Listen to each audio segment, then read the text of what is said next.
عادي توصل يا بعد ميديان كان يوش وحان أنو إنه صحيحين عن كده كلمة كوبان حولها كتاعين قبل كسول كارهان دماغ الأسعانات مركب كوباد إلهي نهاية سواء وها إنان عادي وما العليو لأن يرد الجماهيرتا هذه يشير بوتاعين إنه دلك يضدك بأي حريان لا يوم سنتين ورا الصحبة عن كلو عن سوتشي دينيا إن أي هذا دلنا يردو دلنا يرى إلى لسا أخلاق دا سكردانتا تلوينك دتك واوين إيوه دتك خبرة دولة شغوينك إذنك دقدقينتا ما أنا نسو أنا نسكرين كرا وحي مخابرات أو الله بهذا أو عرمها جرمات إسنا خصية إن يتوغيان indhowto wada la socota xaaladda gobolka Sool waxay ku jirtaa arrimo cakran oo issue maxaa bulshada ku dhaqan gobolkaas halka fariin ugu marinaysaa waxaan halkan u marinayaa fariin aad iyo aad u qoto dheer oo ah inay dalkooda iyo deegaankooda ay horeystaan oo ay ka qaadaan heeriyada saar 15 sano oo noqotay heeriyo inuu noqotay bermadow oo calaamad xun oo fool xun ah oo aan ahayn qabiil inuu gumaysto ayna meel ayna kaga qornaan adduunka ayna jirin marka waxaan leeyahay arrinkaas maanta waa dhaqaaqay in yar iyo weyn loo toogayo la dardargeliyo aan har iyo habeen baa laga seexan iyadoo loo marayo sifaha sharciga oo ah in ay noqoto dad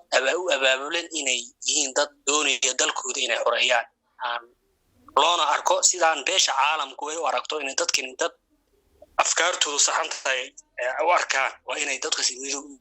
midoobaan isimada siday u midaysan yihiin oo maanta united yihiin iyaguna ay united ahaadaan inay kala dambeynta ilaaliyaan inay mowqifkooda ay mideeyaan ayaan u soo jeedinayaa waa dhigistay musabixi korneel musabixi oo odayaasha isimka ku tilmaamay inay yihiin argaxiso arkaan maxaa kaaga baxay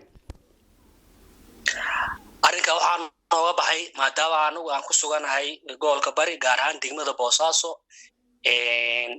waxaan nooga baxay arrinkaas inuu rabo inuu dadka dhiigooda ku xalaalaysto beesha caalamkana ka gado inay meeshu tahay meel argixis soo gashay taana waxaan laga filciliyay dhammaan gobolada Soomaaliya oo dhan inta samaha jecel inay arrinkaas yahay arrin aan waxba ka jirin oo aad iyo aad ayaa loo daafad gareeyay macquul ma noqonayso aadna waa loo diray annaguna waxaan u sheegnay intaan la kulannay oo qoyahana ama waxgarada ama ay yihiin beesha caalamka intaan kala kulannay waxaan ka gadnay inay arrinkaasi arrin uu rabo inuu dalka iyo dadka ku baabiyo uu yahay iminka aad waxa ku sugan tahay magaalada Boosaaso xarunta gobolka Bari sidee looga dareemayaa arkan gobolka Bari waxaa looga dareemayaa si weyn meel kasto aad maraysid khayad hadii tahay dhulka ay dadku kulmaan hadii tahay jaamacadaha hadii tahay iskoolada hadii tahay suuqyada waaweyn hadii tahay dariiqyada waxa dadku ay mar walba isweydiinayaan waxa weeye oo la isweydiinayo markii la saarko waxa weeye maxaa ka socda Sool xaaladdu sidee tahay waa dad u diyaarsan inay arrinka ay aad ugu toogayaan maanta waa nasri u soo hiday dadka ku abtirsada gobolada Sool iyo Sanaag iyo Cayn oo maanta dadkoodii ehelkoodii iyo qaraabadoodii dhammaan inta ay u toogayaan oo qof walba uu weydiinayo aroortii telefoonka lagu soo diro waxa la weydiinayaa magaaladii maxaa warkaysaa gobolka Barina dadku aad u diyaarsan yihiin waxay sugayaan waxa weeye way ka soo baxaya go'aamada ay simadu ku maqan yihiin inay sugayaan oo ay aad iyo aad ay u daneynayaan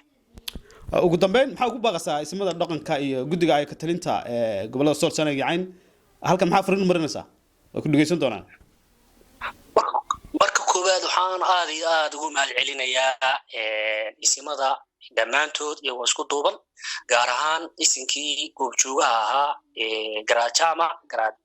Ismaaciil oo arrinka dhexda u xidhay noqday haliyay u soo baxay dhulbaante arrinkana taabageliye isaga iyo dhalinyaradiisa jamaahiirta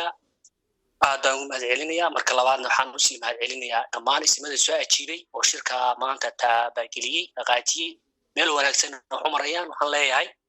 waa gool iyo gobonimo waa wax lagu faano maanta inaan aragno